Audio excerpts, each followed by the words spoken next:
গত ২ যুগে একটু একটু করে দখল হয়ে গেছে ঝালকাঠি শহরের বুক চিরে বয়ে চলা খালগুলো। ফলে শহরের পয়ঃনিষ্কাশন ব্যবস্থা এখন অনেকটাই অচল। পরিবেশের উপর পড়েছে বিরূপ প্রভাব। তবে পৌর প্রশাসক বলছেন খালগুলো দখলমুক্ত করে প্রবাহ ফিরিয়ে দিতে নেওয়া হয়েছে উদ্যোগ। ঝালকাঠি প্রতিনিধি মোহাম্মদ শহীদুল আলমের রিপোর্ট জানাচ্ছেন ফারিয়া হাফিজ নিঝুম। ঝালকাঠি পৌর শহরের প্রায় সবগুলো খালই দখলদারদের কবলে পড়ে এখন অনেকটাই বিলীন প্রায়।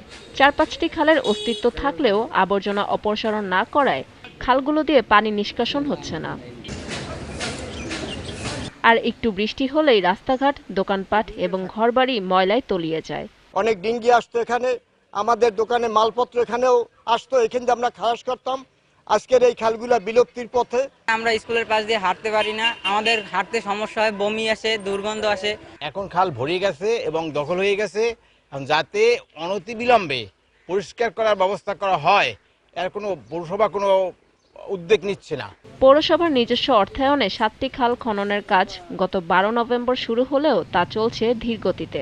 কর্তৃপক্ষের নিকট আমরা দরখাস্ত দেওয়া হয়েছে, আমাদের মানববন্ধন করা হয়েছে, অনেক কিছুই করা হয়েছে, কিন্তু তাদের কোনো টনক লড়ে নাই। অবৈধ স্থাপনা অতি দ্রুত উচ্ছেদ করে ঝালকাঠি জেলার প্রাণ ফিরিয়ে আনার জন্য এই খালগুলোকে পুনরায় খনন করা হোক। অবৈধ স্থাপনা অপসারণ করে খালের প্রবাহ ফিরিয়ে আনার উদ্যোগ নেওয়ার কথা জানিয়েছেন পৌর প্রশাসক। খালগুলোর পার ঘেঁষে অনেকেই স্থাপনা, ঘরবাড়ি, দোকানপাট নির্মাণ করেছে। তো আমরা এগুলো অপসারণের ব্যবস্থা নিচ্ছি এবং আমি আশা করি যে খালের নাব্যতা বৃদ্ধি পেলে, খাল খননটা হলে যেই সমস্যাগুলো আছে, মশা এবং ময়লার স্তূপ, এগুলো থাকবে না। এ দুর্ভোগ থেকে পৌরবাসীকে মুক্তি দিতে দ্রুত পদক্ষেপ নেবে কর্তৃপক্ষ, এমনটাই দাবি ঝালকাঠি শহরের বাসিন্দাদের। ফারিয়া হাফিজ নিঝুম, জিটিভি নিউজ।